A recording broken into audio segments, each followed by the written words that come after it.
एक अद्भुत भक्त चरित्र जो चोर से जयपुर राजघराने के खजाने के रक्षक बने। एक व्यक्ति जो मीणा जाति के थे, उनका नाम था घाटम जी। वो जयपुर राज्य के पचवार प्रदेश में खोड़ी गांव के रहने वाले थे। चोरी ठगी और डकैती करके अपने परिवार का पालन पोषण किया करते थे। एक बार लूटपाट करने के उद्देश्य से वो किसी जंगल में घूम रहे थे। संयोग से एक संत से भेंट हुई। उन्होंने संत को प्रणाम किया। संत ने पूछा, तुम कौन हो और यहाँ जंगल में क्यों घूम रहे हो? घाटम जी ने कहा, मैं चोर हूँ बाबा, और किसी माल चुराने या लूट करने के उद्देश्य से यहाँ घूम रहा हूँ, पर आज देर हो गई घूमते फिरते। आज दुर्भाग्य से अभी तक कोई अवसर ही नहीं मिला। आप आशीर्वाद दें तो शायद कुछ काम बन जाए। संत ने कहा, बेटा ये काम अच्छा नहीं है, इसे छोड़ दो। देखो इससे लोक परलोक दोनों बिगड़ते हैं, और तुम मनुष्य जन्म मिला है तुम्हें, बड़ा दुर्लभ जन्म है ये, और इसे चोरी डकैती जैसे काम के लिए तुम खराब कर रहे हो। भजन करो, भजन करने से जन्म मरण के बंधन से मुक्त हो जाओगे और परम शांति को लाभ प्राप्त करोगे। देवगण भी इस मनुष्य जन्म को तरसते हैं, और तुम्हें ये जन्म मिला है तो इसे चोरी डकैती जैसे निंदनीय कर्म में तुम यूं ही नहीं खो देना चाहिए। भगवान का भजन कर इसे सफल करना चाहिए। बाबा आप ठीक कहते हैं, पर मैं जानता हूँ चोरी डकैती करना बुरा काम है, पर मैं छोड़ूं कैसे? ये तो मेरा पेशा है, मेरी जाति का पेशा है, और जो बाप दादाओं के समय से चला आ रहा है, इसी के सहारे तो मैं जी रहा हूँ। बाल बच्चों का पालन पोषण भी मैं इसी के सहारे करता हूँ। बाल बच्चों को अपना पेट तो तुम मेहनत मजदूरी करके भी भर सकते हो। नहीं महाराज, ये मुझसे नहीं हो सकता। मैंने कई बार चोरी करते पकड़ा भी गया हूँ, परिणाम भी मुझे भोगना पड़ा है, और तब मैंने चोरी डकैती छोड़ देने का निश्चय भी किया, पर उसके लिए प्रयत्न भी बहुत किया, पर सफल नहीं हो सका महाराज। चोरी डकैती तो मेरा जन्म का स्वभाव है। जन्म का स्वभाव क्या कभी छूट सकता है? ये तो भगवान का बनाया हुआ होता है। भगवान ही चाहे तो छूट सकता है। यदि भगवान कृपा कर मेरा स्वभाव बदल दें तो मुझे बड़ी खुशी होगी, पर मैं नहीं बदल सकता। आप और जो भी कहें कर सकता हूँ, पर चोरी डकैती नहीं छोड़ सकता। आप भगवान से प्रार्थना करें कि मेरा स्वभाव बदल जाए। अच्छा, तो भगवान तुम्हारा स्वभाव बदल देंगे, पर चोरी डकैती छोड़ने के सिवा मैं और जो भी कहूँ तुम करोगे ना? हाँ महाराज, वो जो आप कहें, जो आज्ञा दें वो मैं कर लूँगा। अच्छा, तो आज से 4 काम कभी जो है ना पूर्णतः उनका पालन करना। बोलिए महाराज क्या? एक तो कभी भी झूठ मत बोलना, हमेशा सत्य बोलना। अच्छा ठीक है महाराज। साधु सेवा और संतों की सेवा अवश्य करना। जी महाराज। जो भी खाओ उसे पहले भगवान को अर्पण करना। ठीक है महाराज। और भगवान की आरती का दर्शन करना। ठीक है महाराज। घाटम जी ने चारों बातें मान ली। अब वे चोरी कर या लूट कर जो भी माल लाते वो भगवान को अर्पित कर पहले साधु संतों की सेवा करते, और जो बच जाता उससे अपने परिवार का पालन पोषण करते। एक बार कुछ संत उनके घर आए। उन्होंने उनको दंडवत प्रणाम करके बैठने को आसन दिया, और पत्नी से उनके लिए भोजन तैयार करने को कहा। पत्नी ने कहा, घर में जो है उससे इतने लोगों का भोजन नहीं बन सकता। घाटम जी ने कहा, कोई चिंता नहीं, एक दिन हम लोग उपवास कर लेंगे, तब तो पूरा पड़ जाएगा। पत्नी ने कहा, तब भी पूरा नहीं पड़ेगा। अन्न की कमी देख घाटम जी पड़ोसियों से मांगने गए, किसी ने नहीं दिया। तब चोरी करने का निश्चय किया। वे गांव के बाहर गए और एक किसान के खलिहान से बहुत सा गेहूं चुरा लाए। अब संत सेवा तो हो गई, और घाटम जी को चिंता हुई, क्योंकि खलिहान से और उनके घर तक उनके पद चिन्ह बन गए थे, और यदि चोरी पकड़ने वाला कोई पद चिन्ह देखता देखता घर आ जाएगा तो वो पकड़े जाएंगे। तो घाटम जी को बड़ी चिंता हुई।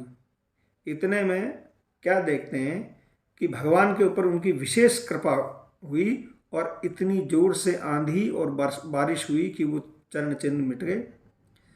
तो अब उनकी जो है महात्माओं ने जो उपदेश दिया था उनके प्रति उनकी बड़ी श्रद्धा हो गई, और उनका अपना गुरु मानने वो लग गए। तो एक बार गुरु जी के यहाँ कोई उत्सव था, तो घाटम जी भी उसमें योगदान करना चाहते थे। तो उनके पास कुछ था नहीं। सोचा कि राजा के अस्तबल से घोड़ा चुरा लाते हैं, और उसको बेचकर जो पैसे आएंगे उससे निमित्त गुरुदेव को दे देंगे। उन्होंने एक सिपाही का वेश बनाया और अस्तबल के लिए चल पड़े। अस्तबल में घुसने लगे तो पहरेदार ने कहा कि कौन? तो वो झूठ तो बोल सकते नहीं थे, सिपाही के वेश में थे। तो उन्होंने कहा चोर।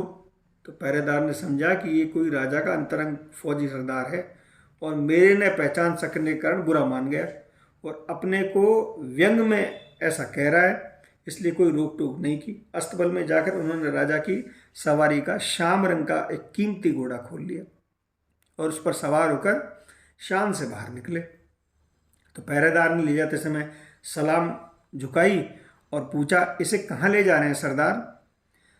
चोरी कर अपने घर ले लिए जा रहा हूँ, उन्होंने डांटते हुए कहा।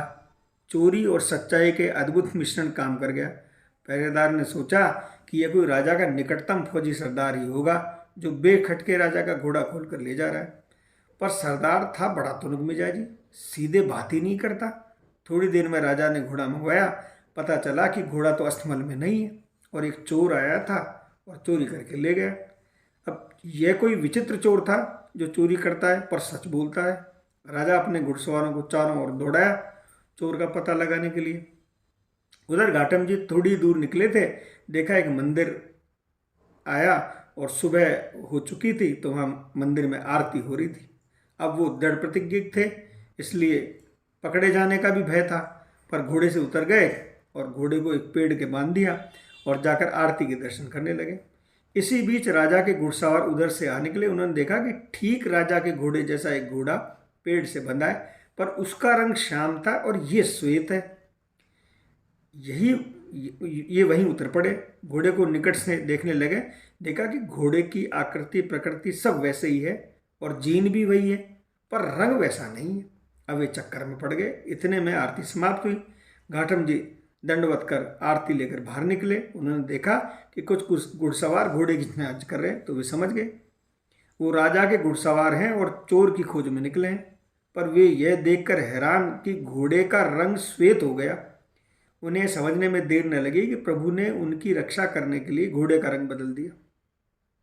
वे भावविह्वल हो घोड़े को खड़े खड़े देखते रहे।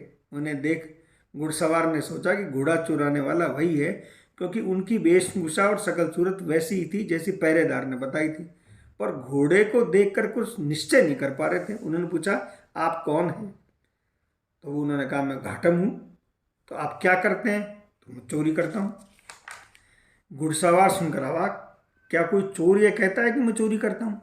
तो आपने क्या ये राजा का घोड़ा चुराया है? एक घुड़सवार ने पूछा। चुराया है, घाटम जी ने उत्तर दिया। तो वह कहाँ है? बोले, सामने पेड़ से बंधा है ना।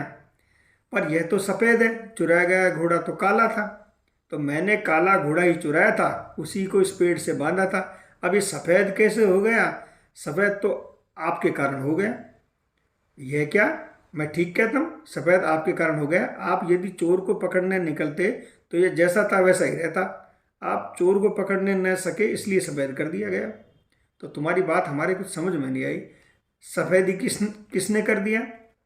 जिसने इसे काला बनाया था उसी ने इसको सफ़ेद कर दिया।